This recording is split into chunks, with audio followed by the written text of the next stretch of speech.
Messieurs, alors, Erev Tov à tous, merci de votre fidélité.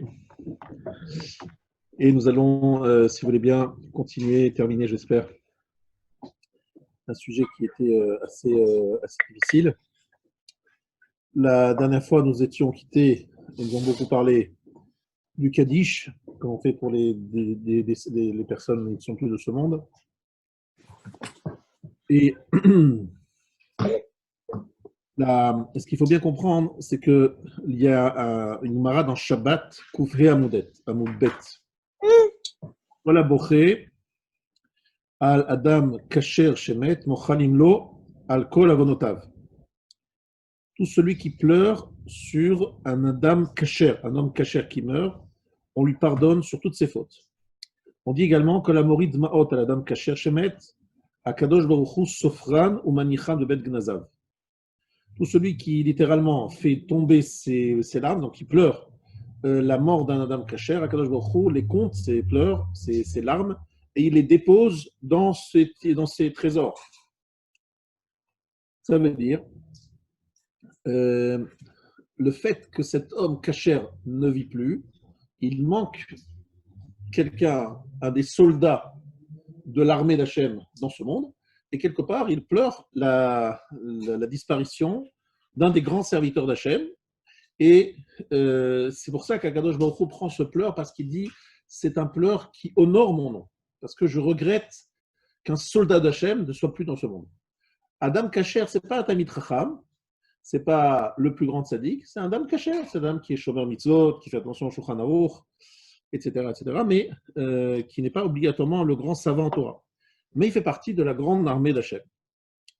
Et celui qui est mitatzel, celui qui prend, qui est un peu paresseux dans ce domaine, yeshlo onesh, il aura une punition. Je ne vais pas la dire laquelle parce qu'on est dans le positif. Donc il y a dans la notion du respect deux choses. Il y a le fait de pleurer celui qui n'est plus, et il n'est plus alors qu'il faisait partie de cette grande armée d'Hachem. Et il y a aussi, comme je vous l'ai dit, une notion de pleurer, de porter le deuil et d'aider la personne qui n'est plus là. C'est-à-dire qu'il y a ce qu'on appelle Yekara de Shirvé et Yekara de Chaye. C'est-à-dire, c'est un discours qui s'adresse aux morts. Le mort est conscient de cela. Et je ne sais pas si je l'ai raconté, je ne crois pas que je l'ai raconté la semaine dernière. Il y a une histoire dans la Gemara où il y a eu un échange de cercueil. Je ne sais pas si je l'ai dit ici ou pas. Je l'ai dit. Non. Un échange de cercueil sur. Alors, ce que je voudrais retenir de cette histoire, je le rappelle rapidement, juste le point, c'est que celui qui était pris, on a pris donc un cercueil de quelqu'un de simple pour un cercueil de quelqu'un de très chachou. Donc, celui qui était simple, il a eu droit à des éloges. Mais cet éloge ne s'adressait pas à lui, ça s'adressait à quelqu'un d'autre. Mais on est tellement attaché au kavod que même si on nous fait du kavod par erreur, on le prend quand même. Et on en est content, ça nous fait plaisir. Mais attends, c'est n'importe quoi, tu sais bien que c'est pas pour toi, c'est pour l'autre, et que c'est une erreur. Mais ça fait plaisir. Mais on ne dit pas demain, tout bien de toi, mais ça fait plaisir. Tellement on a besoin de kavod, c'est terrible, hein, c'est incroyable. Alors je dis que, en fait, j'ai expliqué la semaine dernière et il y a 2 semaines aussi, que la notion de kavod qui se fait pendant toute la période des Shloshim, Shiva, etc., ça s'appelle Olam Hazé, le salaire dans ce monde, parce que la personne qui est défunte est là et elle écoute. Donc elle fait partie du salaire dans ce monde. Donc c'est important de penser à être particulièrement vigilant. Et lorsqu'on est à côté d'un mort, il ne faut pas dire n'importe quoi, on n'a pas le droit de dire ce qu'on veut. Et vous savez aussi qu'il y a une interdiction, ce qu'on appelle l'Oeg Larash, de faire une mitzvah à proximité d'un mort, de peur que, évidemment, on en a parlé la dernière fois, que si c'est effectivement veut faire une bracha, pas une bracha à côté d'un mort, on sort de la pièce, on va dans une pièce adjacente, on ne fait pas de tzitzit dans un betakvarot, dans un cimetière, etc. Donc tout ça, on avait déjà expliqué. On ne fait pas de tzitzit. Alors les tzitzit, on les met, sauf qu'on les cache sous ses vêtements. Pourquoi vous dites devant un mort? C'est devant un mort qui est sous son linceul ou même alors, même lorsqu'il est dans un linceul, qui est dans un cercueil, c'est dans la pièce. Et calmez ton masque. Dans une pièce, c'est dans une pièce. D'accord. Parce qu'en fait, expliquer, si tu veux une autre pièce, d'après la Lacha, c'est s'il y a une hauteur de 10 Fahim. Si il y a une hauteur de 10 Fahim, ça s'appelle une autre pièce. D'accord? Ça veut dire que si tu as un auteur, un mechitza comme ça, mais en vérité, en général, lorsque c'est dans une pièce, on fait attention, quoi. D'autant plus qu'il écoute, etc. Et il faut savoir aussi que lorsqu'on est des divrei Torah, on n'a pas le droit d'étudier à côté de lui. Parce que ça lui fait honte. Il dit ah, je suis là, je peux rien dire, je peux pas dire. Vous avez me poser une question, on ne peut pas poser la question. Il y a une réponse à donner. Les télim sont permis. Ah voilà, les télim c'est permis parce qu'en fait, c'est vrai. Alors les télim, c'est en fait pourquoi? Parce que vous savez qu'en fait, il y a sur ce sujet, je voulais parler justement de la garde des personnes, des personnes décédées. C'est vrai que dans la Gemara, on en parle beaucoup, mais c'est un rite de rats qui venaient manger le corps. Les corps n'étaient pas protégés et on avait peur que le corps soit abîmé par des bêtes sauvages. Et donc, la Shmira était une mitzvah d'un très haut niveau, parce que vous savez qu'on est très dans la Torah de ne pas toucher au corps, de ne pas l'abîmer, de ne pas le mutiler, de ne pas lui faire une autopsie si c'est pas absolument. Alors, dans certains cas où les autopsies sont obligatoires, lorsqu'il y a eu un cas d'homicide, on est obligé de savoir certaines choses. On ne peut rien faire. Je ne sais pas si c'était les Chachamim qui décidaient, je ne sais pas si on ferait une autopsie, je ne sais pas. Ça, je ne sais pas parce que des fois, effectivement, il faut trouver l'assassin et que pour trouver l'assassin, c'est là. Mais sinon, on n'a pas le choix aujourd'hui dans certains cas. Mais sinon, si on peut l'éviter, pourquoi? Parce que lorsqu'ils font l'autopsie, ils abîment le corps, ils touchent au corps, le corps doit être intact et il faut faire en sorte de même récupérer une goutte de sang. Et je me rappellerai toujours, c'était pas un moment très sympathique, j'étais avec dans un moment où il y avait des Chevra Kadisha qui m'a dit qu'elle était présente après l'attentat donc de Hypercacher. Et leur travail, ça a été de récupérer les gouttes de sang qui ont giclé après l'assassinat de ces 4 personnes. Ils sont allés nettoyer chaque parcelle de l'hypercachère pour récupérer et pour les enterrer avec les personnes décédées. Alors, si on n'arrive pas à savoir quel sang, alors on les enterre sans savoir qui c'est, mais on enterre toutes les parties du corps d'un être humain. Donc, c'est pour ça que Zaka, elle se rend des fois des fois, c'est pour sauver les êtres malades, et des fois, c'est pour récupérer des morceaux de chair qui peuvent avoir giclé, parce que c'est une explosion. Il faut vraiment récupérer toutes les parties du corps, tu vois, c'est important. Et donc, les greffes post-mortem pour faire des transfusions. Alors, effectivement, c'est une bonne question. C'est vrai, ça c'est une vraie question. Est-ce qu'on a le droit de retirer un organe, plus encore un organe ou une greffe, comme tu dis, pour sauver et aider une personne qui est dans une situation? Tu sais bien que c'est un sujet extrêmement épineux. C'est-à-dire qu'effectivement, tout le monde se dit, mais attendez, il s'agit de sauver quelqu'un, il va mourir et tu donnes ton cœur, toi, de toute manière, tu vas mourir. Alors, évidemment, ça doit être encadré d'une façon extrêmement sérieuse. Est-ce qu'il y a un cas où on autorise ça? Je crois que oui. C'est ce qu'on appelle Pikuach Nefesh. Mais c'est franchement rare et ce n'est pas quelque chose qu'on peut faire. On ne peut pas écrire « j'offre mon corps », même si c'est à la médecine pour pouvoir sauver des vies. On ne fait pas ça. Même si c'est vrai qu'on se s'entend, c'est resté, etc. C'est pas ce qu'on fait, nous, on ne fait pas ça. On ne fait pas ça. Ouais. Oui. Ça. Shalom, s'il y a une fausse couche, est-ce qu'on fait de. Ça, c'est une question qu'on pose souvent. Est-ce qu'il y a une obligation d'enterrer un fœtus qui est né donc avant terme, bien avant terme? Alors en fait, vous savez que celui à noir, avant 40 jours. Plus, ouais. Alors sache que halachiquement parlant, au niveau de l'obligation, il n'y a pas d'obligation. Que Dieu nous préserve tout ça. Il faut savoir qu'il n'y a pas d'obligation de l'enterrer. Il y a plusieurs endroits où ça se fait. La Chevra Kadisha les récupère et les enterre. Mais si par exemple les médecins. Je suis fatigué de vous entendre vous exciter. Non, là, c'est parler à voix basse. Bruno, ouais. Hey Bruno, tu nous entends? Tu nous entends, Langui? Merci là. Alors mets en. Ouais, je sais pas si c'est déverrouillé. Voilà. Alors tu le sais. Voilà. Alors, Voilà, Fadak. c'est la vie, c'est la vie. Alors, en tout cas, Vous le... avez dit qu'on fait le Télim autour du mort. oui, ça oui, pourquoi? Alors voilà.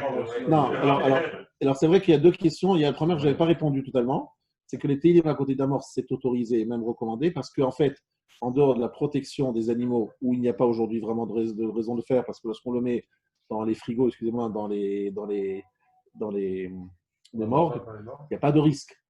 Mais quand même, on garde les morts parce qu'on dit que le mort, il est sujet à des attaques, entre guillemets, d'êtres malfaisants, et que ces êtres malfaisants sont chassés par les télim qu'on dit à côté du mort. C'est pour ça qu'on dit les télim. Et c'est pour ça que c'est une mitzvah de le faire. Ce n'est pas le même niveau de mitzvah qu'à l'époque où il fallait préserver le corps de toute détérioration. Alors, pour répondre à ta question sur le fœtus, donc je répète, ce n'est pas une obligation. Si par exemple l'hôpital a pris le fœtus, il veut en faire je ne sais quoi, ce n'est pas tes affaires. Ce n'est pas les affaires du papa, de la maman, parce que ce n'est pas un corps, ce n'est pas une vie.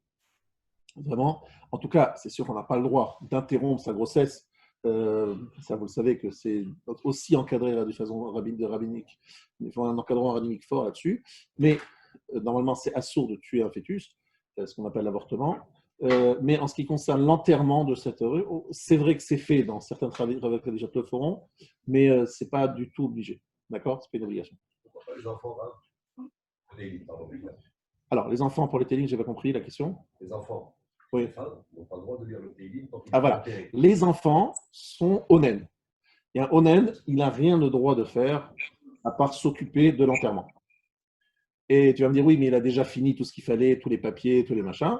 Lui, il ne peut pas dire de divrei Torah, c'est-à-dire il ne peut faire ni de tfila, ni de dvar Torah, ni rien. Il ne peut rien faire. Et pendant les 7 jours, il ne peut pas étudier.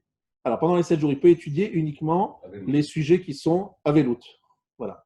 Et si tu es Rav Eliashiv et que tu n'arrives pas à supporter ne pas étudier pendant 7 jours, à ce moment-là, peut-être que tu peux étudier parce que c'est une question de vie ou de mort. Mais bon, je ne sais pas si c'est ton niveau, ni le mien d'ailleurs. Et donc, on n'a pas le droit d'étudier des choses sympathiques, on étudie des choses tristes. On étudie des halachot avelout, on peut prendre des... Ce qu'on fait à Tisha B'Av. Tisha B'Av, c'est ça, tu as l'exemple. Mais le fœtus, ce n'est pas une obligation de l'enterrer, mais c'est bien de le faire, mais ce n'est pas une obligation.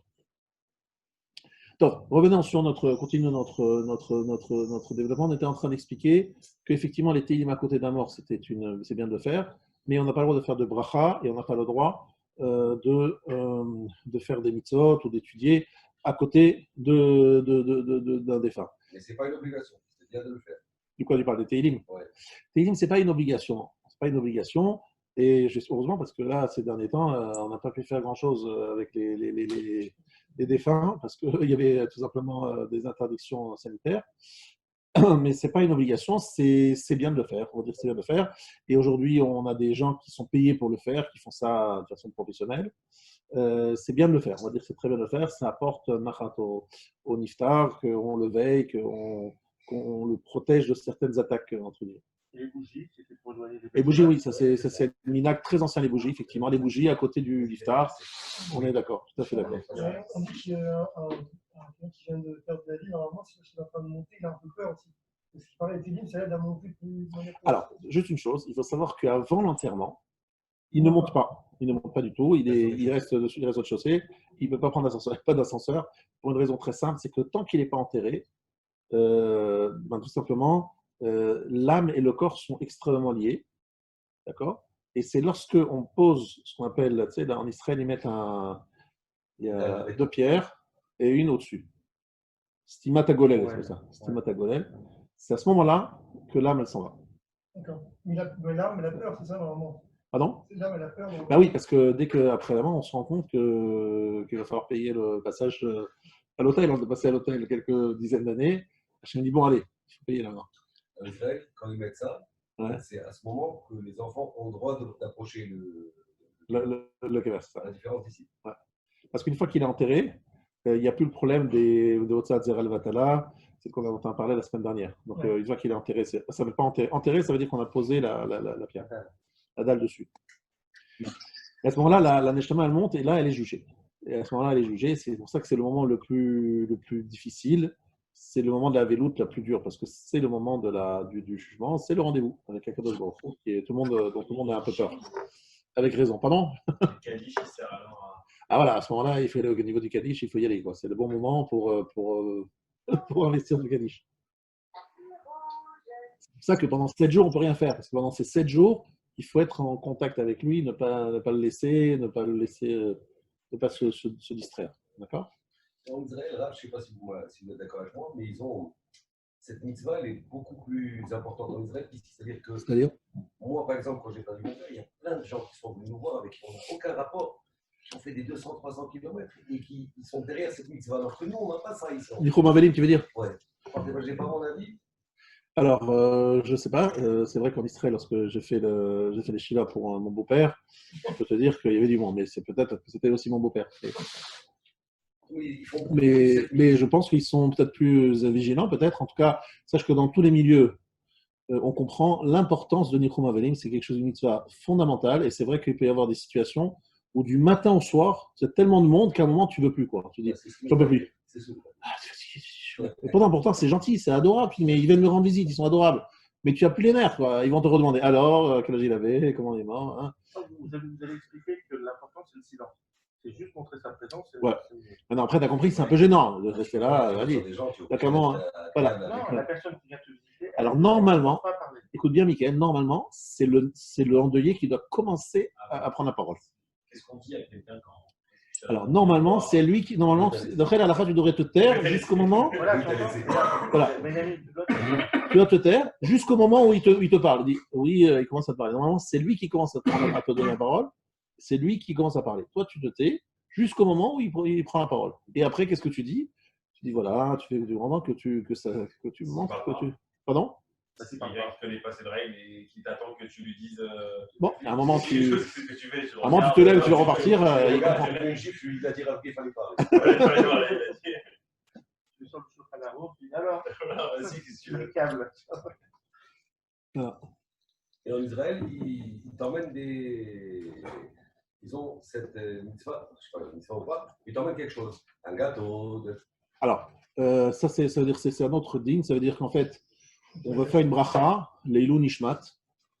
Et moi, pendant longtemps, je me disais, est-ce que c'est vraiment intéressant de faire les brachot Leilou Nishmat? Et la raison de réponse est oui, c'est très important de faire les brachot Leilou Nishmat, parce que c'est vrai que ce n'est pas très à la mode chez les Ashkenazim de l'Europe de l'Ouest, mais c'est très à la mode chez les Ashkenazim de l'origine chassidique. Tu verras dans tous les petits shtibler comme ça, ils sortent de schnapps. Alors, ce n'est pas aussi extraordinaire que certaines, que les shivas dans certains endroits où il y a des plateaux traiteurs, de Charles traiteur avec entrée, sortie, mette, vagin. Bon, ça c'est peut-être un peu exagéré, mais en tout cas, de quoi faire Mozonot, de quoi faire chez Akol. Et je vous raconterai l'histoire que je me rappelle plus, c'est aussi si je vous l'ai déjà dit. Il y a le Rav Zafrani qui est venu le dernier jour des shivas nous voir. Il y avait donc les shivas du Rav Citruc. Et il disait, c'est important de faire les brachot. Et je vais vous raconter une histoire. Il y avait un très grand rave, je crois que c'était le Kafar Chaim, mais je ne suis pas sûr. Et ce grand rave, il était très, très, très pauvre. Mais il était tellement pauvre qu'il n'avait plus de quoi acheter à manger. Et donc il s'est dit, c'est le Yartzai de mon père, c'est l'année de mon père, qu'est-ce que je vais faire? Je vais étudier toute la nuit des Mishnayot. Sympathique quand même. Toute la nuit des Mishnayot et les Nishmat de son père. Mais il s'est endormi un moment. Et son père, il est venu le voir. Il lui a dit, quoi, tu peux même pas boire un verre d'eau et faire chez Akol, tu n'as même pas de quoi prendre de l'eau, faire chez Akol et Lou Nishmati à ma mémoire. Tu peux même pas faire une bracha de chez Akol. C'est pas possible. Tu vas bien boire de l'eau pour survivre. Voilà. Donc, il nous a dit, regardez l'importance de faire la brachot, les Lou Nishmat. Donc, c'est vrai, c'est une source tout à fait valable. Très important de faire les brachot et l'unishmat. C'est pour ça qu'on amène un gâteau, fasse une bracha et l'unishmat. Donc il faut leur dire, faites un bracha s'il vous plaît. Le gâteau c'est parfait, mais c'est plus important pour moi la bracha que vous allez faire. Je réponds amen, bracha charona, on répond amen. Ah, c'est une façon d'élever l'âme. C'est la seule façon de faire des cadeaux après la mort. Comment tu lis l'unishmat dès la veille? Non, alors attention, tu as raison, bonne question. Et l'unishmat commence après l'enterrement.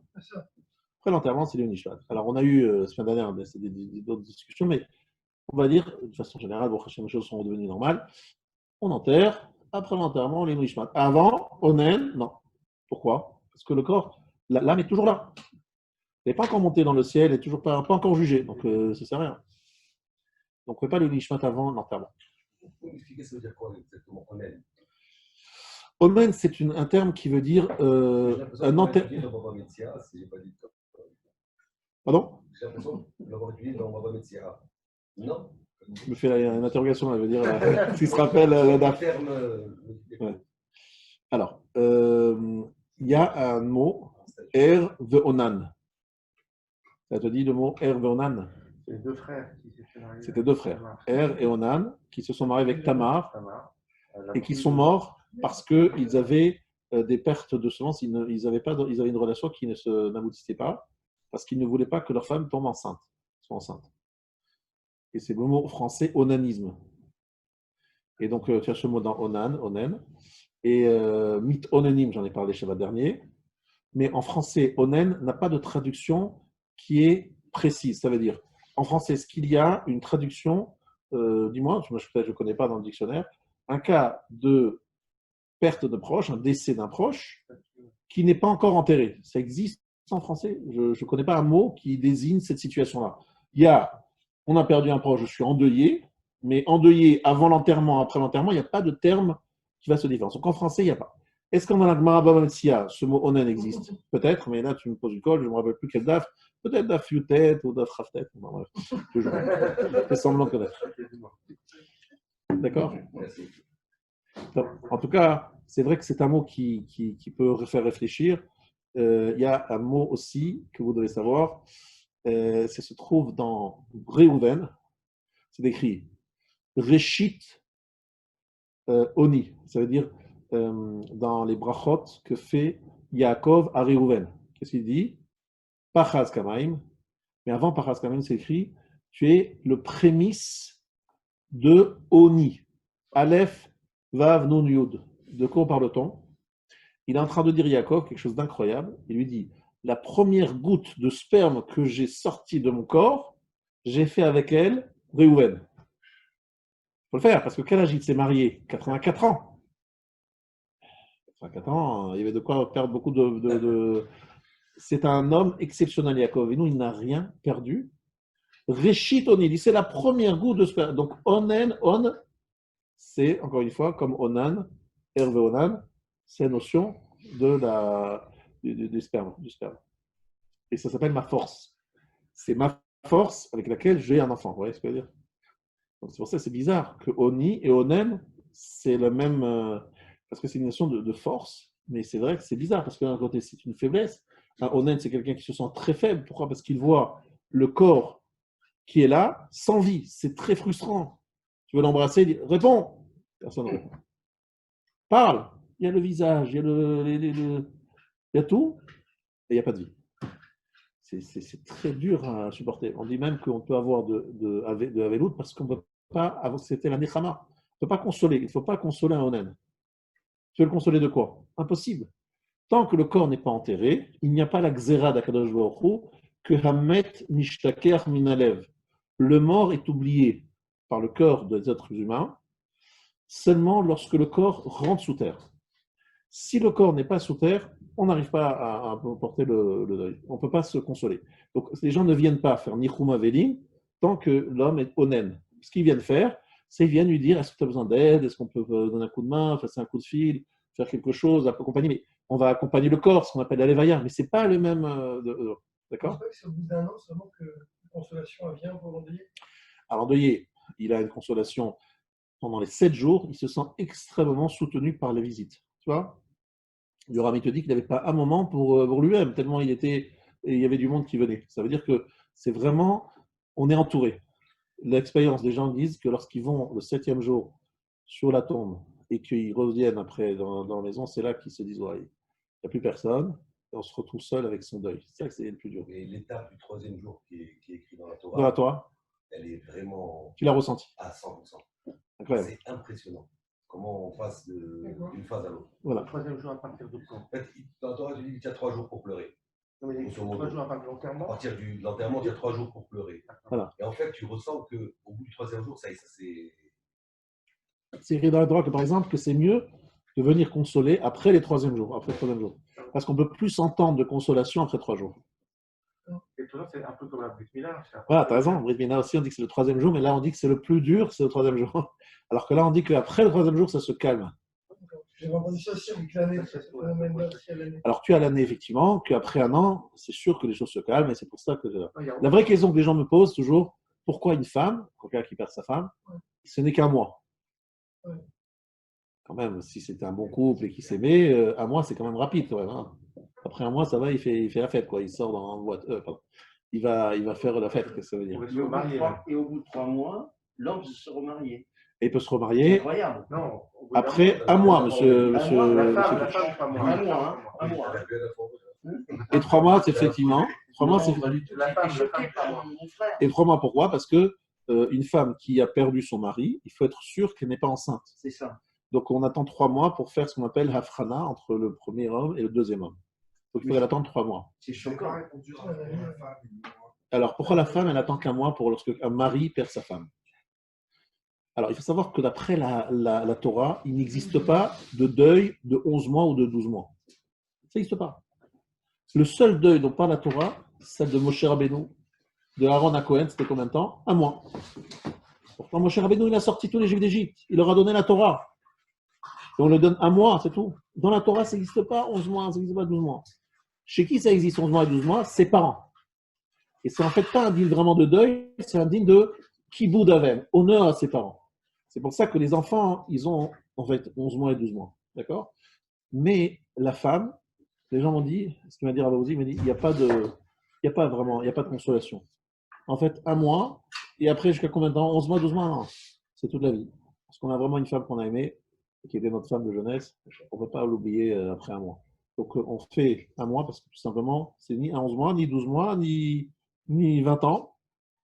Ses parents, on va dire que quelque part, à un moment, on arrive à faire le deuil. Parce que les parents, c'est comme ça, c'est derech haolam, ils se mettent au monde. Et après, mais sa femme, on a du mal, on ne peut pas la quitter. Si c'était vraiment bon. Dans ce cas-là, les rabbinim, ils recommandent quand même à un homme qui a perdu sa femme de se remettre rapidement avec une femme.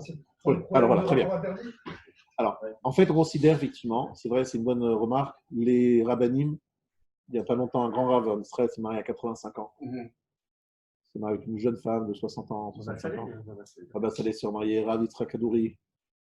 Alors, Alpi Kabbalah, un homme, il ne doit jamais être seul. Bon, ça, c'est Alpi Kabbalah. Maintenant, Alpi Niglé, lorsque tu as un homme qui est seul, il risque de fauter. On appelle Pat Bessalo. Il sait qu'il peut avoir une relation avec sa femme, donc il est moins attiré par d'autres femmes, par des preuves, etc. Et il a la possibilité de gérer ses besoins sexuels. Voilà.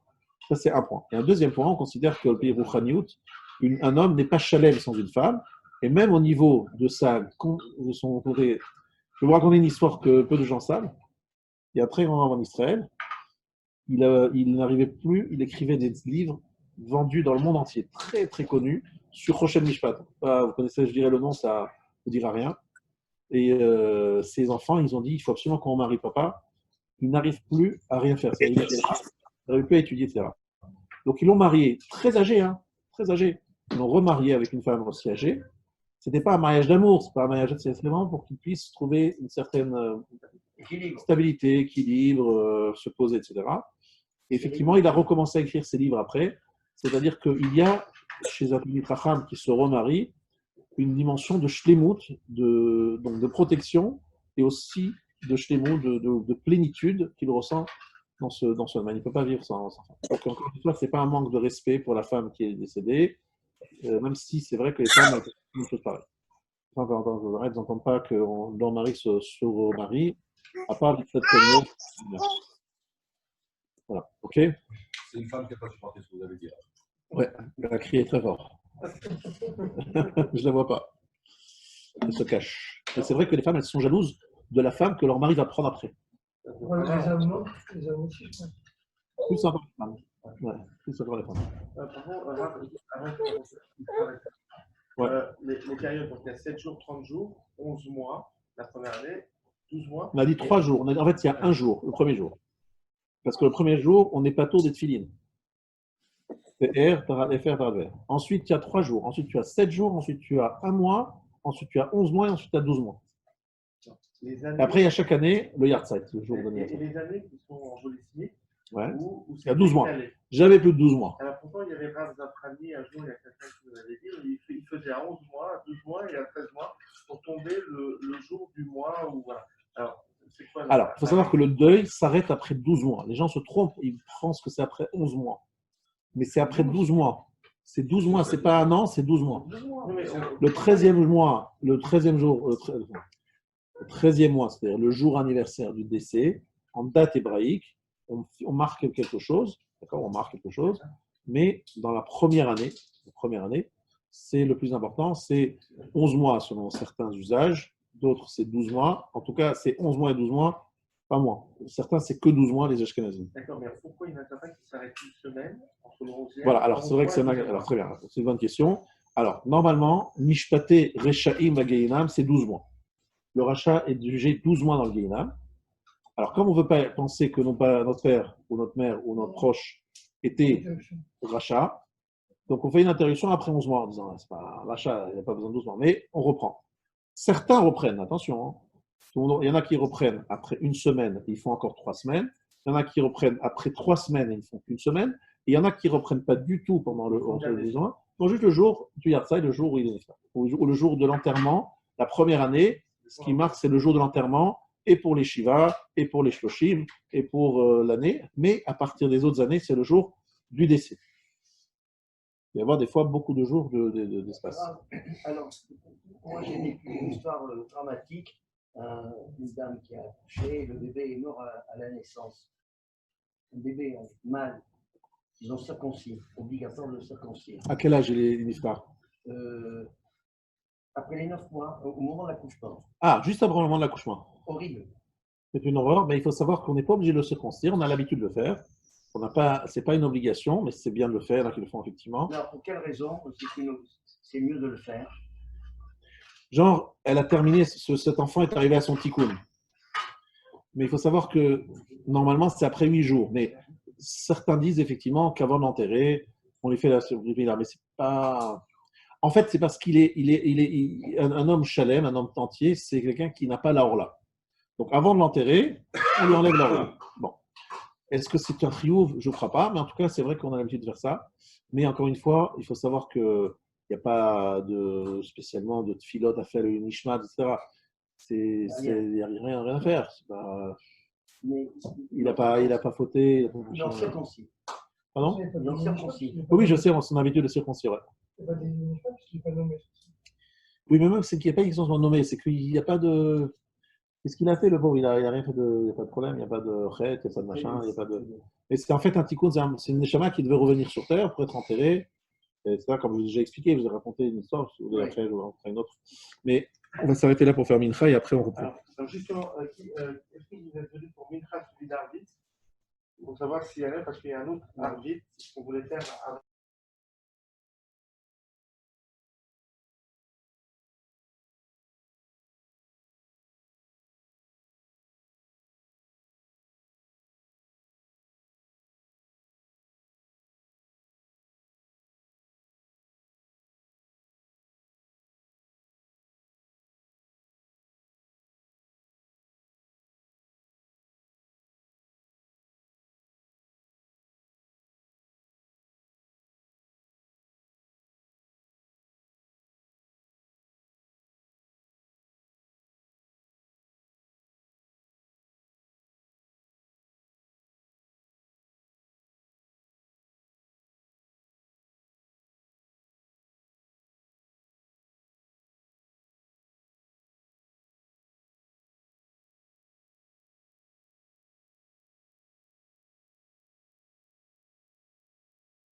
Kilo 400. Kilo 140. Voilà, allez-y, c'est parti. D'accord, merci beaucoup. Alors, chers amis, période où il faut passer de la avelout à la joie. Donc, on va passer, si vous êtes d'accord, à la mitzvah qui suit, dans cet ordre ici. Il y a, après le Nichum Avelim, on dit toujours, vous avez remarqué, Makom Yenachem Etrem Betoch Sha'ar Valetzen. Chez les Ashkenazim, on dit Mishamim Tinotenokramu. En général, on dit Betoch, au milieu d'eux. Lorsqu'on dit Refoua Shlema, Betoch Sha'ar Chol Israël. Donc, effectivement, il y a une notion de toujours inclure les personnes en deuil ou en difficulté parmi les autres. Pourquoi? Parce que lorsque tu pries pour une personne, alors tu es moins chanceux que lorsque tu pries pour le clan Israël. Tu as tous intérêt à prier pour de faire un jouer collectif, c'est comme dans le foot. Tu joues collectif, tu gagnes. Tu joues pas collectif, tu perds. Parce qu'effectivement, c'est important de. Pourquoi? Parce qu'en fait, lorsqu'il y a le srout du klal, il y a évidemment beaucoup plus de srouyot. S'il y a beaucoup de monde, c'est plus de srouyot. Bien, chers amis, on va commencer.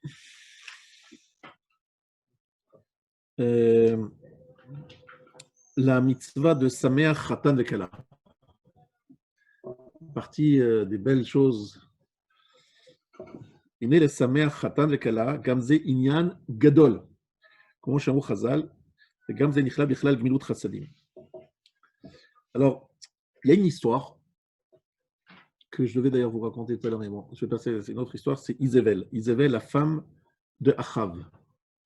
Est-ce que vous avez entendu parler de Isével? Isabelle, ce n'est pas un bon nom à donner aux enfants. Parce qu'en disant Isabelle à vos enfants, vous rappelez deux femmes terribles de l'histoire. Isabelle la catholique, qui a signé le décret de l'Inquisition espagnole en 1400, l'expulsion des Juifs d'Espagne en 1492. Ça a vraiment été un moment de grande souffrance pour le peuple juif. Ferdinand et Isabelle, ils marchent chemin Vézicham. Et j'étais il n'y a pas longtemps à Barcelone et j'ai vu l'endroit où il y avait l'Inquisition. Elle est toujours en place.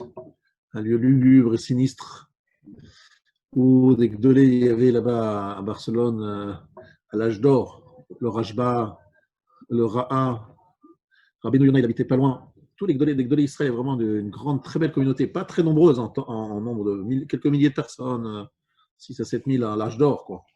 Quelle année on est? Et c'est dans 1300, dans le XIIIe siècle, 1200, 1300. Et à partir de 1300 et quelques, ça a commencé un petit peu à être moins. Deuxième partie du XIVe siècle. Et après, ça commençait vraiment à aller très mal. Ce qu'on appelle l'âge d'or espagnol. Tu vois, l'âge d'or espagnol, c'est le début du Moyen-Âge. En Espagne, c'était un moment extraordinaire. Le peuple juif, là-bas, était plein de l'Israël qui habitaient là-bas. C'était la plaque tournante, c'était le Nebrak de l'époque, c'était le Jérusalem de l'époque, c'était un endroit extraordinaire. Et il y a encore aujourd'hui la maison du Rajba. Il y a une rue qui s'appelle Rabbi Shlomo Ben Aderet, toujours là-bas dans la vieille ville de Barcelone. Il y a là-bas un musée et il y a là-bas un film où tu revois toute la vie, tu revois une partie de la vie du Rajba. C'est très sympathique à faire. Et je m'excuse. Et ils les ont enterrés vivants, emmurés à Gérone. Je sais pas, vous parlez de certains juifs, je ne sais pas si c'est le Rav, non. Ils les ont enterrés, Isabelle la catholique les a enterrés vivants dans tout le quartier de Gérone. Il y a des choses terribles qui sont passées pendant l'Inquisition, des choses terribles. Horrible, et donc, hein. horrible. Donc, sa fille Isabelle, je trouve que c'est. Il y a ça, et il y a aussi Isabelle qui était la femme de Achav. Alors, elle, c'était Madame Avodazara, spécialiste d'Avodazara dans toutes sortes. C'était spécialiste de diplômé en S. Avodazara, mariée avec le roi d'Israël, Achav. À quelle époque? L'époque d'Eliyahu Hanavi. Vous avez Eliyahu Hanavi qui vous dit stop, arrête. Eliyahu Hanavi dit non, lâche-moi les baskets, encore un rabbin, il me saoule les rabbins. Eliyahu Hanavi. Eliyahu Hanavi parle à Achav, il lui parle comme si c'était un proche. Il lui fait des tochachot, il lui montre, il fait des miracles. Eliyahu Hanavi devant tout le monde, il fait des miracles incroyables. Non, ça ne bouge pas. On a du mal à comprendre comment on peut être aussi bouché que ça. Mais bon, on ne peut pas juger ces gens-là parce qu'on n'était pas du tout dans le même niveau d'épreuve. Vous savez, c'est plus du tout les mêmes épreuves, c'est pas la même époque, c'est pas du tout. Isabelle, elle a eu une mort atroce. Elle a été dévorée. Son corps a été dévoré parce qu'elle a été particulièrement cruelle avec un monsieur qui s'appelait Navot al-Israéli. Ils se sont arrangés pour tuer ce Navot al-Israéli pour rien du tout. Et elle a été mangée par des chiens. Alors, ils ont essayé de l'enterrer, mais ils ne trouvaient plus rien de son corps, à part sa tête, ses pieds et ses mains. Mais que les mains et que les pieds, pas les jambes. Et en fait, c'est pourquoi? Parce qu'elle avait une mitzvah. C'était la reine quand même. Hein. Elle allait dans les mariages et elle dansait pour réjouir les mariés. C'est dingue comme que la reine se déplace dans un mariage. C'est un srout, quoi. C'est quand même une belle mitzvah. Et par le mérite qu'elle dansait pour les mariages, eh bien, ses pieds, ses mains sont restés intacts et n'ont pas été mangés par les chiens. Par contre, tout le reste, il ne restait pas. Pourquoi? Parce qu'elle était idolâtre. Donc en fait, il faut savoir que c'est un srov gadol, un grand srou de réjouir un marié. Alors, il faut savoir qu'à priori, on se dit, mais pourquoi réjouir des gens réjouis, quoi? C'est vrai que c'est bizarre de dire à des gens qui sont très heureux. Bon, dis bonjour de ma part. Laissez tranquille. T'as bien écouté le chiot, c'est un Gilgoul d'Isabelle. T'as un Gilgoul d'Isabelle.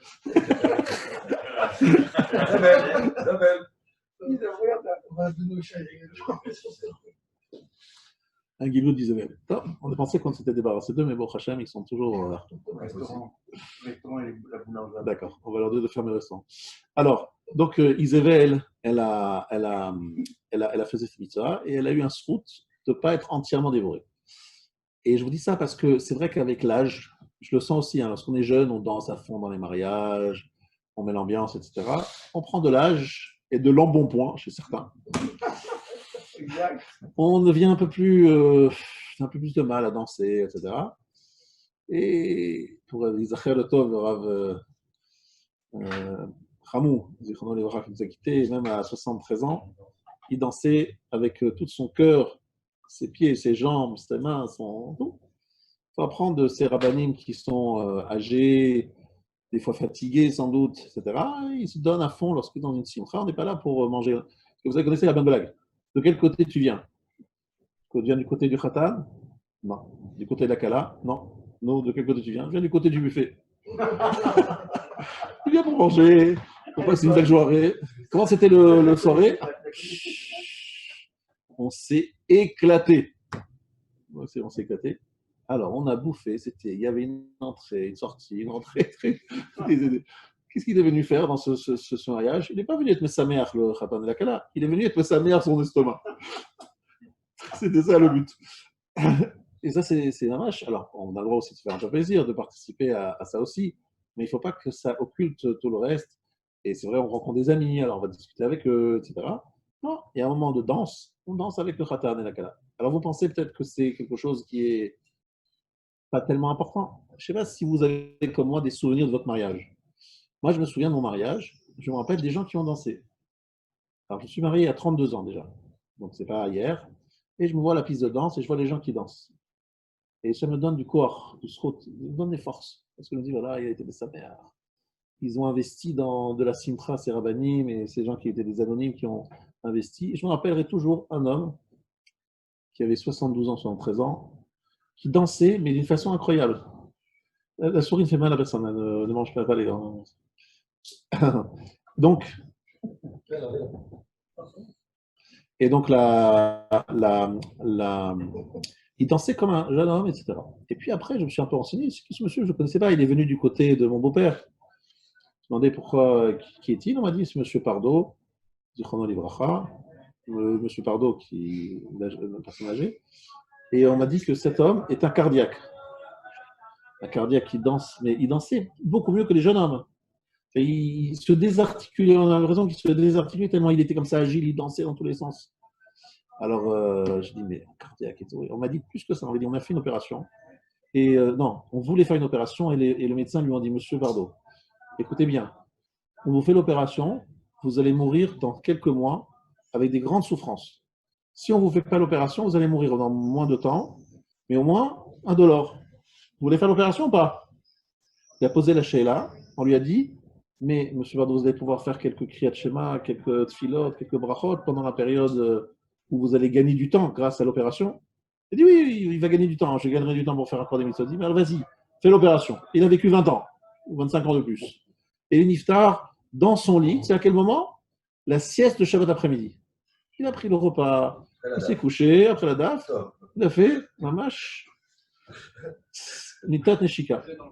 Ni les souffrances, ni le machin, ni rien du tout. Et qu'est-ce qu'il a pu faire entre autres? Être sa mère, Khatan de Kala, dans le mariage dont je vous parle, c'est-à-dire le mien. Pour vous dire, c'est-à-dire que des fois, on ne se rend pas compte de la. Alors, je vous pose une question. Pourquoi est-ce qu'on aime sa mère, Khatan de Kala? A priori, ils sont déjà heureux d'être ensemble. Ils n'ont pas encore eu le temps de se taper dessus et de faire des problèmes. Comme le Shalom Bayit. Non, il n'y a pas encore eu. Donc pourquoi est-ce que tu veux les réjouir? Réjouir des gens réjouis. Comment quel chat? Vous comprenez? Mais sa mère, Khatan de Kala, mais ils sont heureux. On veut dire encore Pardon? plus d'embellissement de la mitzvah par rapport à un chant. Alors, on veut plus encore aimer sa mère. Il faut que la réjouissance soit plus forte encore. D'accord? Et par rapport à Hachem? Alors, c'est par rapport en fait au marié. Pas Kadosh Baruch Hu, c'est sûr, Kadosh Baruch Hu, il est heureux qu'on fasse ses mitzvot. Hachem, il veut qu'on soit Mesamer Khatan de Kala, mais pourquoi? Parce qu'en fait, il faut savoir que le Khatan et la Kala, lorsqu'ils se marient, je dis souvent ça, ils créent un réservoir de simcha. Ça veut dire que lorsqu'ils sont heureux, et plus heureux encore qu'heureux, c'est quelque chose dont ils puissent toute leur vie. C'est pour ça que moi je dis, il faut faire prendre un caméraman, filmer le mariage, il faut prendre des photos. C'est pas du luxe, c'est pas du pour rien. Parce que ce que tu revois ton mariage, et des fois tu te dis, c'est pas facile, ma femme elle me dérange, elle m'embête, elle me prend la tête. Tu vois que c'est pas facile d'éduquer les enfants. Et tu repasses un petit peu ton film de ton mariage, tu dis, oh là là, combien c'était beau le mariage, combien les gens étaient heureux, combien ils ont investi, combien c'était, etc. Ça te reprend des forces, tu dis, ah, on repart. Donc, des fois, la préparation est compliquée aussi. Ah ouais, très souvent il y a des tensions, etc. Il peut y avoir plein de choses. C'est-à-dire en fait, c'est un investissement et un réservoir de simcha pour toute la vie. Vous entendez? Un réservoir de simcha. Tu ne vois pas après chaque enfant. Pardon? Après chaque enfant, tu vois pas. Après, tu montres tes enfants, etc. Je ne sais pas, moi, chaque fois que je le revois, ça me fait de la simcha, ça me redonne. Oh, c'est important dans la vie. Il faut avoir. Aux enfants, ça leur donne une force. Ben oui, extraordinaire, Un magnifique. héritage. Exactement. C'est un héritage. Une simcha de Khatan Vekalav dans les règles de la Tzniout et de la Torah comme la Torah le veut, c'est une simcha qui dépasse de loin la simcha que l'on voit sur terre. C'est une simcha des Neshamot, des Malachim, tout ce que vous voulez. C'est vraiment de grande boucha d'élévation. Et les Gdolé Israël que j'ai connus, ils investissaient dans la simcha du mariage. C'est-à-dire qu'ils venaient, ils dansaient, ils passaient des fois des heures dans les transports pour aller voir un Khatan, pour lui donner ceci, donner cela.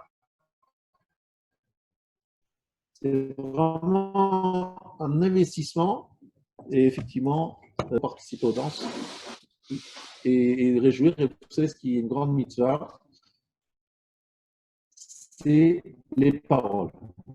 C'est les paroles. C'est écrit dans la Gemara dans Brachot que la simcha principale du mariage, c'est lorsqu'on dit des là. Franchement, bravo. C'est un top. Quelle bonne midot. C'est des moches. Pardon? C'est des moches. Mais alors, c'est pas une question de. Mais c'est vrai, non, c'est une question de l'agmara. Ce que tu poses, c'est la question de l'agmara. C'est écrit Kala, Na'a, Vechasuda. Est-ce qu'on a le droit de dire ce genre de choses lorsque tu trouves que la Kala est moche? Kala, Na'a, Vechasuda. À Baruch Hashem, aujourd'hui, on a des techniques qui font que même quelqu'un qui n'est pas très beau, on arrive à le peindre, à le transformer grâce aux différents moyens, pour que même une femme qui n'est pas suffisamment envie, mais on la décore suffisamment pour que ça donne envie. Donc, ça, mais Kalana avec Hasouda, ce n'est pas par rapport à toi, ce n'est pas toi qui te maries avec elle, c'est lui qui se marie avec elle. Si il a trouvé qu'elle est du Hasouda, c'est quoi Hasouda? Kalana, Na'a, c'est joli, et Hasouda, c'est quoi? Non, c'est pas Hamouda, non, c'est pas Hamouda. Pardon? Alors, a priori, Chesed, ça veut dire des fois honte, ouais, c'est vrai. Mais honte de quoi? Non, qui respecte, c'est pas qui a pas froid aux yeux, quoi. Ah, Non, c'est pas ça, je suis sûr. Chasouda, ça veut dire Chesed, c'est de la générosité. Alors, la générosité, c'est pas qu'elle fait du Chesed, c'est qu'en fait, vous savez que le charme, c'est pas toujours quelque chose qui est, on va dire, objectif. C'est-à-dire, il y a des gens qui ont du charme, mais qui ne sont pas très jolis. Et puis, il y a des gens qui sont très beaux et qui n'ont pas de charme. Et il y a effectivement ce qu'on appelle la grâce. Alors, chasouda, c'est la grâce. Elle est gracieuse. Et cette grâce, elle n'est pas toujours celle que les magazines vous apportent. Non, c'est autre chose. Ce n'est pas des stéréotypes. C'est quelque chose de très particulier. Et on peut y avoir quelqu'un, une femme, qui ne vous plaît pas à vous, mais qui trouve grâce aux yeux de votre ami. Et bon, Hachem, heureusement, comme ça, toute femme trouve chaussure à son pied. Parce que si on avait tous les mêmes trucs, ce serait compliqué. On n'aurait que quelques femmes qui conviendraient à la plupart des hommes. Moi, j'ai organisé des Shabbats de célibataires. J'ai arrêté parce que, franchement, ça me cassait le moral de voir que leur Shabbat de célibataire, je leur disais, bon, peut-être que vous avez vu quelqu'un qui vous plaît, tous la même. Ou les deux mêmes. Oui, pour lui, c'était bien. Donc, ça met dans une situation. Alors, et les femmes, c'est intéressant, les femmes, elles étaient plus en demande que les hommes. Et les femmes qui n'étaient pas très demandées, elles me disaient celui-là, elles avaient plus de trucs, mais je savais que lui, même pas en rêve, tu vois. Donc, comment leur expliquer que non, etc. Et puis, comment expliquer aux deux qui étaient vus par tout le monde, demander à c'est celui-là, plutôt celui-là, tu vas donner quel numéro. C'est un travail qui fait vraiment de la peine parce qu'il y en a certaines qui ne se rendaient pas compte à quel point elles n'étaient pas attirantes. Et d'autres qui ne se rendaient pas compte eux-mêmes qu'ils n'étaient pas spécialement bien faits. Bon, bref, en tout cas, Kadosh Baruch Hu va faire en sorte qu'il y a une notion de chasouda. Chasouda, ça veut dire qu'elle trouve grâce aux yeux de son futur mari. Et il y a un grand principe qui dit Chen ha'isha. Il y a Kadosh Baruch Hu a donné 3 chinot, c'est-à-dire 3 cadeaux qui aident l'homme à se sentir dans la vie. Chen ha'isha, la ish, donc la femme trouve grâce aux yeux de son mari, même si des fois elle prend de l'âge et qu'elle est objectivement plus aussi belle qu'au moment du mariage, mais il la trouve gracieuse, elle la trouve charmante, elle le charme pour une raison qui n'est pas objective. Mais Hachem, il a donné ce cadeau qu'une femme trouve grâce aux yeux de son mari. Il y a deuxième chose, Chen hamakom al yoshav. Un type, il habite dans une barrière de HLM à Bobigny ou à la Courneuve, et que le soir, en bas, il y a des dealers et des cousseux. D'accord? Et le type dit, je ne quitterai jamais ma Courneuve, ma barre d'immeuble, HLM, pour rien au monde. Franchement, tu ne comprends pas. C'est gris, c'est moche, c'est mal fréquenté, c'est... Bref. Non. Il s'attache à son appartement, à son immeuble. Non, je suis bien. Hachem, il donne vraiment, c'est un cadeau. C'est un cadeau. Et en fait, les objets qu'on achète, qu'on prend, ils trouvent grâce à nos yeux, on s'y attache. On s'y attache aux objets qu'il y a dans nos maisons, etc. Donc Hachem, il a donné ces 2 grâces, ces 3 grâces, ces 3 éléments qui trouvent grâce à nos yeux. Ça, c'est pas objectif, mais ça nous trouve, on trouve ça bien, on aime ça. Donc ça, c'est un cadeau. Il y a eu une période où les gens ne trouvaient pas du tout de chen.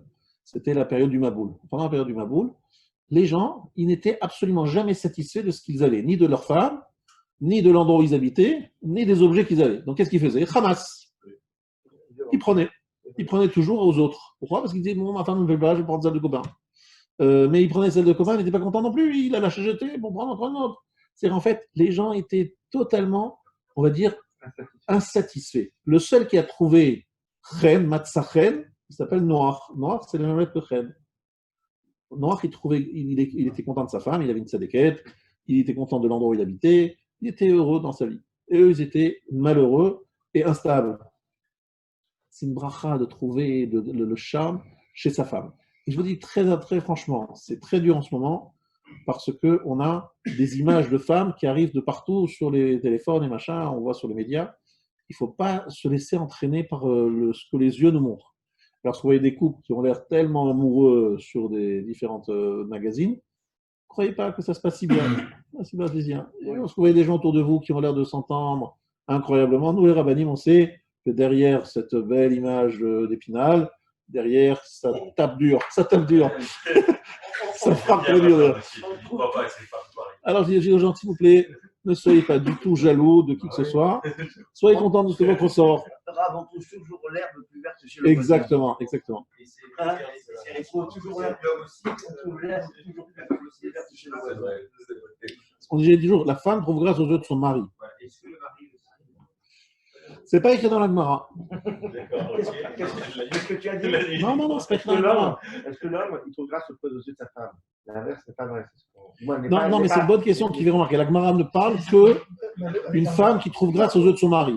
Alors il demande justement, mais est-ce qu'il y a aussi une bracha que l'homme trouve grâce aux yeux de sa femme? Lui aussi, il prend de l'âge. Bien sûr. Avant, il était bon, Hachem avec des cheveux comme ah, ouais, bonjour, Hachem. Ça disparaît, par exemple. En même temps, c'est normal, je l'ai acheté. Alors, sans jouer le marocain, il y aura Le poulet. J'ai acheté ou pas?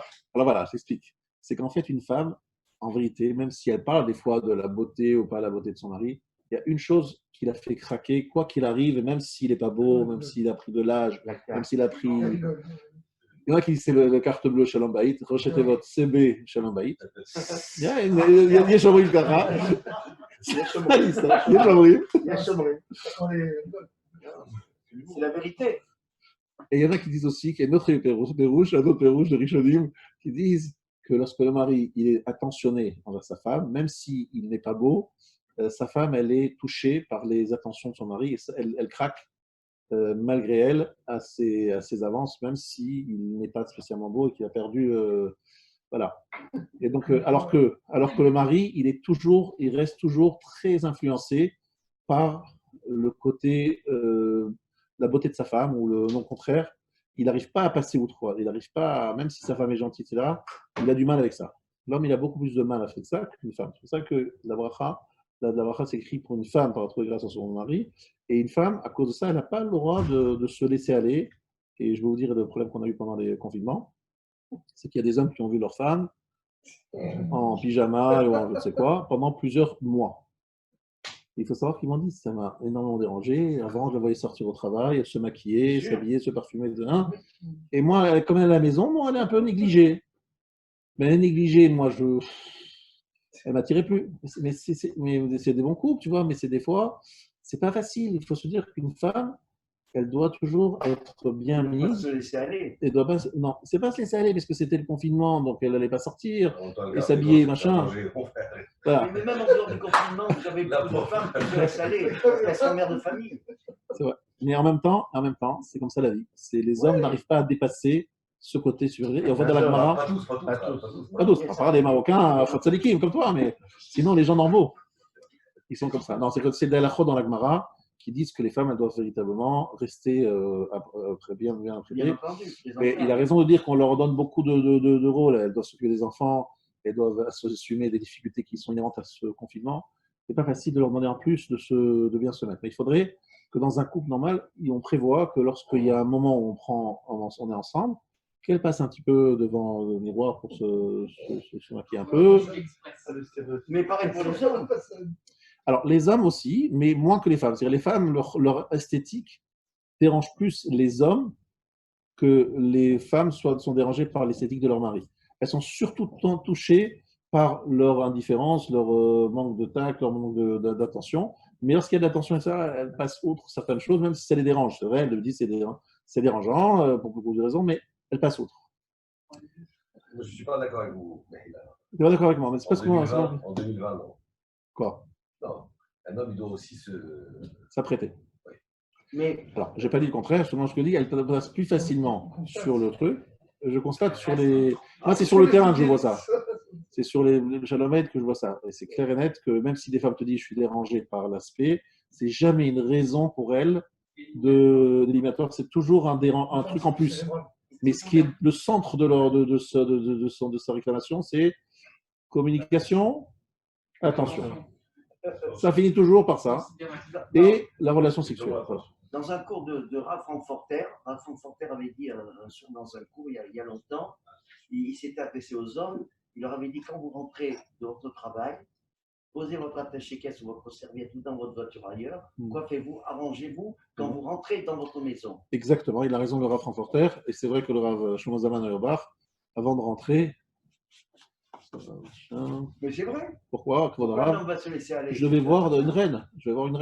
Bien sûr. Il faut que je sois beau, Bon, c'est vrai que tout ça, c'est des choses qui sont mythiques. Si on se parfume avant de rentrer, on peut croire qu'on était dehors. Mais non, mais on doit se parfumer. Tu as des tas de bonhommes chez eux, ils ne sont jamais contents, ils font la tête, ils font ci, ils font là, etc. Et à un moment donné, le couple il craque.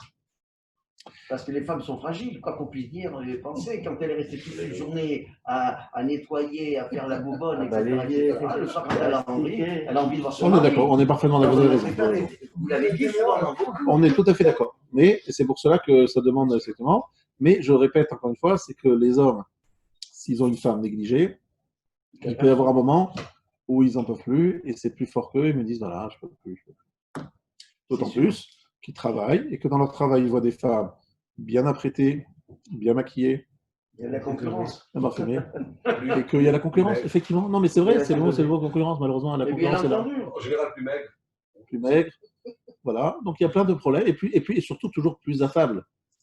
Elles sont toujours là en train de proposer un café, un machin, une assistante. Et il faut savoir qu'un être humain, dans ce domaine, il doit se dire qu'il est un être humain qui a son corps et que son corps peut à tout moment se rebeller, reprendre le poil de la bête Bien sûr. et lui dire attention, elle m'attire cela. Mais bizarrement, parce qu'il y a des gens qui m'ont dit des choses qui m'ont. Aujourd'hui, je vous ai dit, je suis encore bouleversé par ce monsieur qui veut nous dire j'ai fait le shalom bayit pour mon ami. C'est-à-dire, il a parlé à la femme de son ami pour les revenir et il est tombé amoureux. Et ils sont partis ensemble. C'est-à-dire que, voulant aider son ami à retrouver sa femme, il a pris la femme lui-même de son mari, de son ami.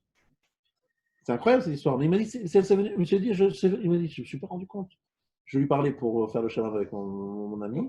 Je ne me suis pas rendu compte, c'est venu comme ça. Et c'est venu chez elle aussi, chez moi. Et on était très embêtés. On ne savait plus quoi faire. On était très embêtés. Mais finalement, on est partis tous les deux. Et voilà. Tu te rends compte, ça fait peur d'entendre ça. Tu veux pas avoir un couple, Justement, c'est pour ça qu'il ne faut pas regarder.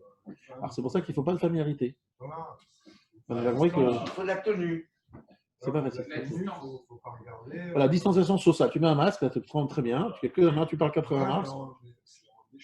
Ouais, non, on a raison. Bon, c'est vrai que c'est que des fois, dans les relations du travail, il y a un peu de séduction, tu vois. Les hommes avec les femmes, les femmes avec les hommes. Je suis bien placé. Même dans le travail, on choisit. Si on ne veut pas regarder une femme, on ne la regarde pas. Si elle est mariée, on ne la regarde pas, c'est tout. Eh bien, vous avez tout à fait raison. C'est vrai. La vie de. Mais moi, je suis à 100% d'accord avec lui, il n'y a pas de question. Simplement, le problème qu'il y a, c'est que dans les relations, on va dire, d'affaires, il peut y avoir des fois des nécessités, entre guillemets, dans le monde des affaires, d'être un peu avenant, intéressant, même séduisant même, pour pouvoir attirer le client, la cliente. Oui, mais pas dans un shalom bayit. Oui. Pas dans un shalom bayit. Oui, non, je parle maintenant. Et après, donc, tu travailles sur la séduction, à ce moment-là, tu peux des fois être pris à ton jeu. Au début, c'est qu'un jeu pour pouvoir ramener le client ou la cliente. Et à la fin, finalement, tu es pris dans ton jeu. Mais dans les affaires, souvent on choisit en commercial, si on a des publics hommes aux clients, c'est une très belle commerciale. Exactement. Ouais, C'est sûr. C'est pour ça que vous avez réussi chez vous. Non mais Je sais. c'est clairement, c'est marqué dans les règles de recrutement. Si on sait que tel est un truc, on va mettre des femmes. Mais c'est malheureusement, c'est normal. C'est malheureusement, c'est humain, quoi. C'est pas. Ça passe Malheureusement, bien. voilà. C'est bien. Non, c'est vrai que l'aspect Ils ont physique. essayé avec Michael, ça n'a pas gagné. Et moi, je m'occupe que des clients hommes aussi. Alors, on continue si vous voulez bien. On est rentré un petit peu on est parti sur un chemin de traverse. On a dévié sur un sujet qui est toujours d'actualité. Alors ici, là, il parle de gros sujets. Le gros sujet de ce chapitre, 6e chapitre de la Vatresed, c'est le sujet des danses mixtes. Ah, Le sujet des danses mixtes. Je sais que c'est un sujet très sensible. כגון במקומות שהבחורים פורעי מוסר ובני בלי תרבות מרקדים עם הבתולות שהוא עוון פלילי. Donc l'interdiction gravissime de danser des garçons et des filles ensemble, c'est avon plili, il appelle ça une faute très grave. Orim al kama vekama isurim, on transgresse beaucoup de isurim, au cher pritzut. Alors je sais que c'est pas facile dans les familles, il y a des grosses pressions sur ce domaine, il y a malheureusement, je sais pas pourquoi dans le monde d'Afrique du Nord et pas seulement d'Afrique du Nord, il y a eu une petite carence dans la tradition. J'ai l'impression qu'il y a des choses qui sont bien passées dans le. On se rend compte au niveau de la tfila, il y a un vrai respect de la tfila, un vrai amour à la tfila, de la paracha, etc. Souvent même kavod et rabbanim. Mais la question des danses mixtes, c'est l'impression que ça n'a pas été entendu, ça n'a pas été reçu, ça n'a pas été transmis. Je ne sais pas ce qui s'est passé. Mais on a l'impression, lorsqu'on parle de ça, qu'on parle d'un truc, monsieur Rabbin, non, ça c'est pour les chassidim, les très religieux là, qui mettent une mechitza. Alors je précise que le fait d'être assis ensemble dans des tables mixtes un soir de mariage, il y a des discussions dans les rabbinim, mais il y a beaucoup de rabbinim qui autorisent, d'accord. Après, vous avez qui permet, mais en tout cas, il y a sur qui s'appuyer. Mais les danses mélangées, il n'y a aucun rave au monde, à ma connaissance, répertorié qui a le nom de rave qui autorise. Il n'y a personne. Enfin, je ne crois pas. Enfin, Est-ce que c'est pas lié au fait que comme il se marie entre cousins, ils considèrent que certains membres de la famille du premier cercle sont permis? Est-ce qu'on peut dire il faut savoir qu'avec les harayot, c'est pire encore. Les harayot, c'est pire encore. Parce que tu danses avec quelqu'un qui est de ta famille, avec qui la Torah dit que l'interdiction de se marier est une interdiction de harayot, c'est pire encore. Prends l'exemple, tu danses avec ta tante. La tante et le neveu, c'est donc un Issur Torah de harayot. D'accord? Danser ensemble, c'est pire que de danser avec un jeune homme, une jeune fille. Pourquoi? Pardon? Oui, même si alors en réalité, aujourd'hui, on va t'expliquer. Le problème, c'est qu'après, la Torah, elle ne fait pas différencier les vieilles, moches, des bras. Voilà. 120 ans, voilà. 120 ans à l'article de l'avance, c'est pas. Ouais. En fait, tu ne peux pas danser avec elle. Alors, ce que font les chassidim, ça c'est possible de le faire, tu prends un fil comme ça, comme ça, un foulard, ce qui s'appelle les mitzvotans, c'est-à-dire à la fin du mariage, il y a la famille qui reste, et la kala, elle ne danse pas vraiment, tu vois, elle est avec son truc, et le rav, des fois, c'est le rav, il y a tout un chant et tout un truc, c'est très beau à voir, c'est très très beau, mais c'est pas effectivement. Ouais, mes neveux, ils sont mariés comme ça, avec les mitzvotans, ça dure jusqu'à 2-3 heures du matin, c'est plein de poèmes et de chants, c'est magnifique, franchement, c'est magnifique. Mais là, évidemment, ils ne s'embrassent pas, ils ne s'enlacent pas, c'est vraiment une distance très, très, très. Donc, en fait, les personnes interdites, donc on n'a pas le droit de danser avec sa sœur. Non, on ne peut pas danser avec aucune femme, qu'elle soit mariée ou libre, même si c'est une femme qui est jeune fille, et donc, a priori, on pourrait dire, mais on pourrait se marier avec elle, d'après la halakha. Oui, mais pour l'instant, elle est nida, d'accord. Tu n'as pas été sous la choupa avec elle. Donc, s'il te plaît, chacun de son côté, de la mechitza. Pourquoi? Parce que ça va réveiller ce qu'on appelle des hirurim, des mauvaises pensées. Et c'est écrit que celui qui a une pensée sur une femme, surtout lorsqu'elle se déhanche et qu'elle danse, évidemment, ça devient plus attirant. Donc, elle se dévoile certaines parties, etc. Donc, il y a un gros problème de pritzout. Tu es attiré, tu es un être humain, tu es attiré, et qu'est-ce que tu veux faire? C'est pas un problème aussi de la sneak, parce que c'est vrai que ce qu'on a tous en tête, c'est le mariage déjà où c'est vrai que c'est pas très sneak en plus. En plus, c'est pas très sneak du tout. Est-ce que si c'était sneak, Non, je réponds à ta question. Si une femme est très bien habillée et qu'elle veut danser avec un homme, c'est toujours interdit, même si elle est très bien habillée. Maintenant, tu as raison qu'en plus du problème de la danse, il y a aussi des femmes qui s'habillent dans les soirées. Tenue de soirée, c'est en général très déshabillé plutôt qu'habillé. Et donc, ça encore en plus, ça rend encore plus difficile le sujet. Donc, effectivement, on a des fois des problèmes dans des familles. Donc, moi, ça m'est arrivé d'être dans des mariages où il y avait ces danses. Donc, en général, je sors pendant les danses et puis je reviens pour le repas, pour le livret Torah, etc., mais pas pendant la danse. Pardon? Ou je viens pour le buffet, ou bien si c'est pendant le repas, tu sors à l'extérieur et je vous autorise, même je vous demande de le faire. Je sais que c'est pas facile pour vous. Pour moi, c'est plus facile parce que je suis rabbin, donc ils disent, ouais, le rabbin, c'est normal qu'il sorte. Dans vous, ils vont dire, ouais, pour qui tu te prends Pardon? Les gens, ils nous disent, c'est bon, viens, rentre. Ouais, voilà, fais cavote. C'est gênant. Ouais, c'est très gênant, c'est très gênant. Mais ça s'appelle mitzvah babavera. Même si tu fais kavod et que tu mets sa mère, ça s'appelle mitzvah qui vient par une avera. C'est pas une mitzvah. Il y a des rabbiniques qui interdisent carrément. Alors en plus, il y a des rabbiniques qui interdisent tout simplement de venir à ce mariage. Pardon? Mais évidemment, si c'est des familles proches, c'est compliqué. Ton frère n'a pas fait de chouva, ta soeur n'a pas fait de chouva, et il se marie, qu'est-ce que tu vas faire? Tu vas dire, je ne viens pas, je ne suis pas là. On peut rester assis quand même dans la salle si c'est loin. Alors, il faut se mettre dans un autre, il ne faut pas les regarder danser. Je sais, c'est très pénible, je sais. Maintenant, ce qu'on fait des fois, c'est qu'on négocie une première danse cachère. Ouais. Donc après, on dit pas que c'est moutard, mais après, voilà, je pense qu'ils veulent. Pardon? Le but, c'est que ça tienne le plus longtemps possible. Voilà, mais c'est ça que c'est le plus longtemps possible. Après, les gens qui disent, ouais, mais j'ai envie de danser avec ma fille, le père, il n'y a pas de problème. Le père, il va danser avec sa fille, du côté des femmes, et les femmes, elles s'arrêtent pendant un instant de temps, il danse avec sa fille, et après il revient, c'est pas interdit. Par contre, Si le père veut danser avec sa fille, c'est la motard. mère peut danser avec La grand-mère veut marier le grand-père avec son petit-fils, c'est pas de problème. La mère avec son fils, elle n'a pas de problème. Mais Seulement, toujours- elle ne le fait pas devant les hommes, elle le fait devant les femmes. Donc c'est toujours devant les femmes qu'on le fait. Ouais. Donc c'est toujours un seul homme avec toutes les femmes. Par exemple, des fois, le mari, c'est un religieux, il veut danser avec sa femme pendant son mariage. Qu'est-ce qu'il fait? Il va chez les femmes. Mais les femmes, elles arrêtent de danser. Elle s'écarte. Voilà.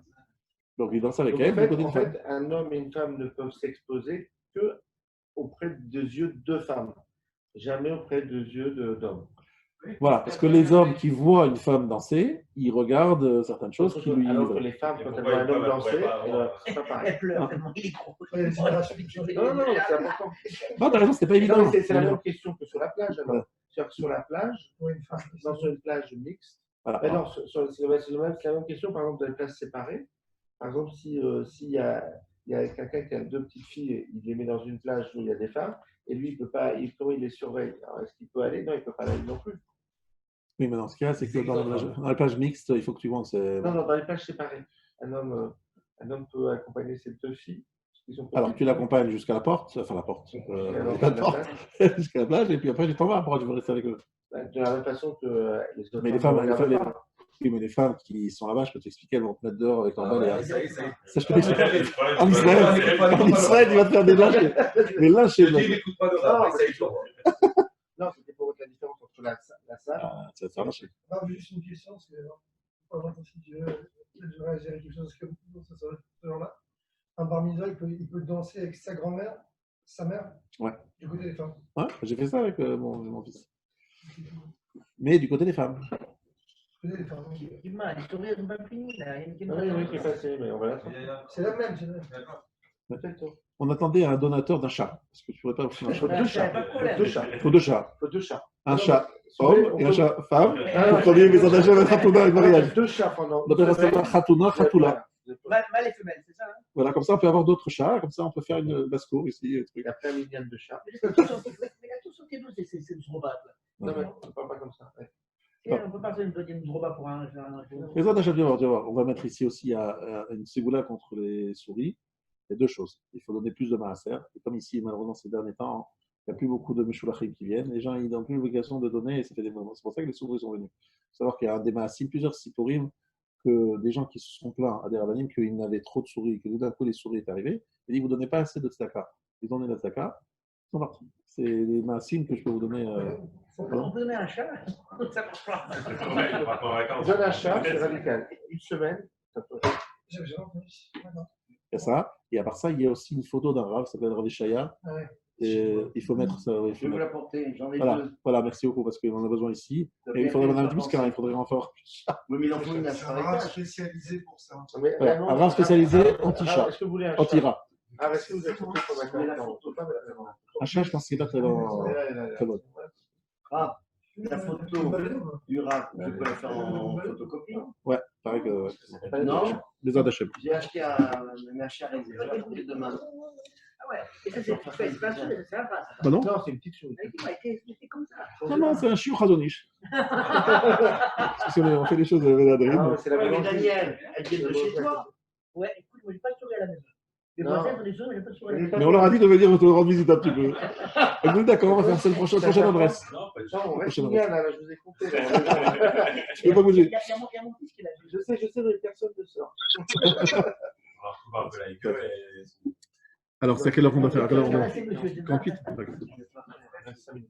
Alors, quelles sont les interdictions liées aux danses mixtes? Alors, c'est écrit dans le verset dans Devarim, Chav Gimel, chapitre Chav Gimel, Venishmarta, Mikol, Davar. Tu te préservas de toute mauvaise chose. Amour, Chazal, Avodazara, Shuazara, Shelo Yareradam Bayom, et Avo l'idée Touma Balayla. Ça veut dire un avertissement qui interdit à l'homme de penser le jour de manière à ce qu'il ne vienne pas à une impureté la nuit. C'est-à-dire qu'il a une perte séminale la nuit parce qu'il a eu des images qui se sont fixées dans son cerveau et dans son rêve, il va voir ces images et ça va créer une perte séminale et ça, c'est une avéra très grave. Donc, comme on ne peut pas, parce qu'on est en train de dormir, on ne peut pas contrôler nos rêves, Donc, ce qu'il faut, c'est que pendant la journée, on n'ait pas vu ce genre de visions qui peuvent s'imprimer dans notre cerveau et ressortir de jour. Donc, important de. Ça, c'est une première halakha. Deuxième chose, Mara dans Brachot Samech Aleph, Mistakel Beisha, Afilu Be'etzba Ktana Shel Isha, celui qui regarde même un petit doigt de femme, Kevan Shemistakel Balehanot, puisqu'il regarde ce doigt pour en profiter, Afilu Yesh Beyado, Torah ou Maasim Tovim, Lo Yinake Midina Shel Ginam. La Torah et les Maasim Tovim qu'il a fait ne le rendent pas propre du jugement du Guénam. En fait, il ira au Guénam, même s'il a beaucoup de mitzvot à part ça, parce qu'on n'a pas le droit de regarder. Alors, on ne peut pas ne pas voir des femmes, on en voit tout le temps. Mais regarder, ça veut dire les observer. Les observer. Non, les regarder. À partir de quel âge ça Puis les voir, on les Alors, regarder. Alors, effectivement, bonne question. À partir de quel âge les femmes n'ont pas le droit nous, on n'a pas le droit de regarder les femmes, c'est ça? Alors, ouais. non. Alors, nous, on a ce problème, par exemple, par rapport aux fêtes de fin d'année. Cette année, il n'y aura pas trop de fêtes de fin d'année, mais on va dire que le problème qui se pose, c'est est-ce que tu as le droit de faire chanter des petites filles du primaire devant les hommes, qui sont donc les parents de ces petites filles? Merci. 3 ans, pas non, par exemple. Que c'est du système de la primaire. Alors, La primaire, c'est 3 ans. Non, c'est 9 ans la primaire. Non, Non, mais ça Ouais, peut ouais. En tout cas, la question se pose régulièrement. Nous, évidemment, à partir de la bat mitzvah, c'est évidemment interdit. C'est ce qui se pose, le problème qu'on a avec les bat mitzvot organisés dans certains endroits où la fille, elle n'a pas chanté devant des hommes, d'accord? Parce que Kol Beisha Erva, c'est sûr qu'à partir de 12 ans, c'est sûr que c'est interdit. Après, la question est de savoir avant 12 ans. Alors, certains disent 3 ans, et ça, c'est hard quand même. On va dire à partir du moment où il n'y a pas de hirour. Alors, ça veut dire quoi, hirour? Ça veut dire que c'est un âge où elles ne sont pas du tout faites, quoi. Elles ne sont pas du tout truc. Donc, jusqu'à 7-8 ans, en général, on passe assez facilement. Nous, on arrête en CM1. CM1 on arrête. C'est CM1, CM2, c'est les 2 dernières classes du primaire. On ne les expose pas aux hommes. Parce qu'on fait des fêtes de fin d'année. Par rapport aux parents, Et les parents, il y a des hommes qui ne sont pas les parents des filles qui vont chanter. j'ai compris, mais quand même, c'est grave. Qu'est-ce qui est grave? Parce que quand même, si on pense qu'on peut avoir une mauvaise pensée avec des enfants, c'est quand même grave. Alors, malheureusement, regarde, ouvre le journal. Ouais, mais... Oui, non, Et mais tu d'accord. verras, Non, mais je suis d'accord, mais bon. Ah non, c'est celui qui est à côté de toi, tu peux pas lui. Ah, bah, regarde, Alors, toi, exactement, bon, Rachel, toi, tu n'es pas pédophile, j'espère bien. Mais il y a des gens qui ont malheureusement cette attirance, même très jeune, c'est terrible. Et une fête pour enfants. Une fête pour enfants? Voilà, on invite notre fils, il a 6 ans, et on invite ses copains et ses copines de classe, et on leur met un peu de musique. Si c'est temps, on n'est pas, non pas Enfin, ensemble, hein, les enfants ensemble. Hein. Je parle Ouais. pas sans adultes, juste les enfants ensemble dans une On fait nous. mais dans je le salon, prends ils se un- mettent comme ça, ils rigolent. Hein? je prends un exemple ça. Une Souda Sheishi, les 10 numéros de Shabbat. Ouais, Souda Sheishi, ça doit être vrai. c'est très classique dans une Ouais. famille comme ça. Tu peux avoir quelqu'un, dans ce cas-là, les filles ne peuvent pas chanter. Alors, les filles ne chantent pas à partir de l'âge de 12 ans, c'est sûr, s'il y a un invité homme dans un truc. Non, s'il y a son père. Maintenant, si le père et le frère, ils chantent suffisamment fort pour qu'en fait, finalement, on n'entende pas vraiment, bon, c'est pas elle qui chante, on n'entend pas. Tu vois, sa voix est cachée par. Voilà. Mais elle peut chanter et dire elle mérite ça. Elle mérite ça. Alors, le mérite ça, alors voilà, c'est une bonne question. Est-ce que si je ne connais pas, je ne vois pas la fille, je ne connais pas son visage, donc je ne connais pas non plus son visage, est-ce que je peux chanter? Ah non. Si, Donc, si, vous si, avez pas de fait problème. rayer la radio. Non, pas de problème, pas de problème. Eh bien oui, Sinon, vous écoutez. d'après le radio de c'est autorisé d'écouter la radio si tu entends une femme chanter et tu ne connais pas son visage. Donc vous avez le droit d'écouter la radio avec une femme chantée? Oui, si je ne connais pas son visage. Mais si je connais son visage, même si je ne l'en vois pas là maintenant, mais comme je vais imaginer que c'est elle qui chante, ça risque de faire des bourrines. T'as compris? Alors, le il dit comme ça, il est posté comme ça, et beaucoup de chitotes. On peut y aller? Ouais, on y va. Alors, on va arrêter le journal. רבי חנן, הקדוש ברוך הוא לזעקות את ישראל לפי כך קיבל להם תורמית של